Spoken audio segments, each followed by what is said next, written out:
So we've all heard the stories and the legends, but how much is true? How much is myth? Well, today we talk to the man behind the mask, the Cape Crusader himself. Join us now as we go live and talk to Batman. Glad you could join us today. I am Amanda, here today with Bruce Wayne, most commonly known as Batman.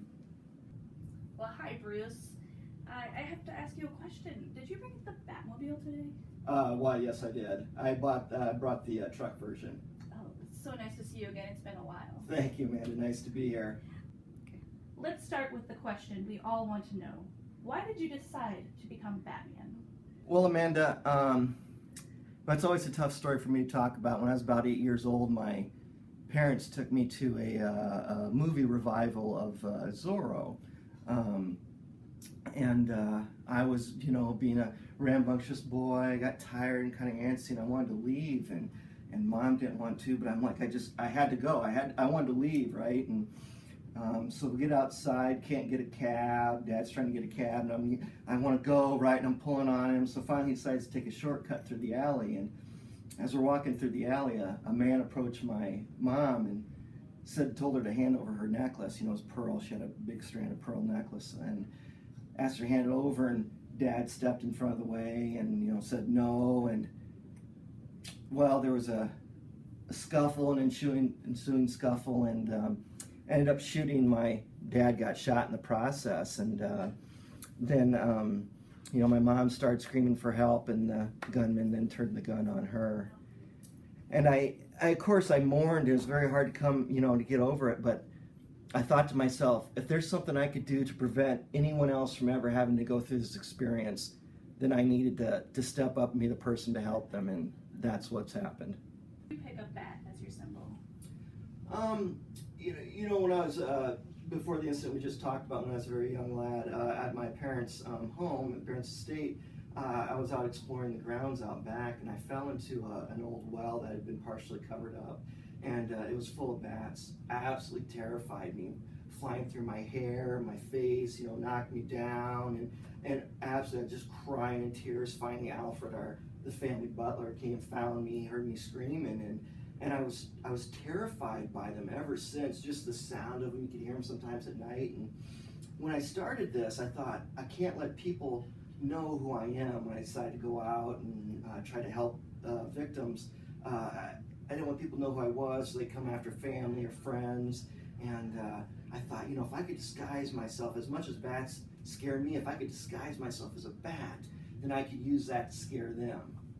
Skills, or should I say, superpowers. Well, when I was, one of the things I realized is that I wanted to understand the psychology of criminals, what made them tick. So when I entered Gotham U at 16 and then graduated at 18 with my degree in psychology, criminal psychology, I decided that if I was going to step into this world, I needed to have the physical skills. So I started traveling the world looking for martial arts experts, and I happened to run across, actually they discovered me, the League of Shadows, which is this warrior group that trains in the old world skills of martial arts and weaponry, and I acquire a lot of my physical skills from them.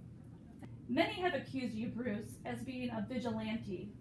How do you respond? Well, I understand, I can understand people's fears and concerns, especially when I started out. I was kind of on my own. I was sort of a loose cannon, trying to stop crime any way that I saw fit. But since then, I've worked with Commissioner Gordon quite a bit, and he actually has me as a consultant. So I work as consulting for the police. Who are you most afraid of? Your biggest fear?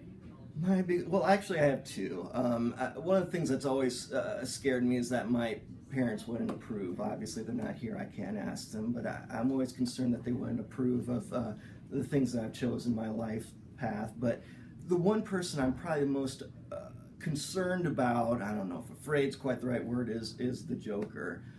Most criminals, even mass criminals, they have a goal, and if you can determine their goal, then you can figure out ways to stop them. Joker does not have a goal. He just likes mayhem for the sake of mayhem, and that makes him a particularly scary opponent because I'm not able to figure out what his end goal is, what he's working towards. May I ask, where is Robin? as most young men, there was a period of growing pains, and he got tired of being in my shadow, so to speak. And after some back and forth talking, we were able to finally work things out after some initial struggles. And he has set off on his own now as a detective in his own right in the city of Bloodhaven. He is, you might have heard of him actually, Nightwing. So, Batman, our time is coming to an end today. But before I go, I have to ask for all the single ladies out there. Are you single? I am, but unfortunately my lifestyle, as you can imagine, is rather hectic, and it's hard for me to make personal connections with people because it makes them easy targets for those who are trying to hurt me. Will use people close to me to get to me. Okay. Thank you for joining us today, Bruce. It was my pleasure. Might as well.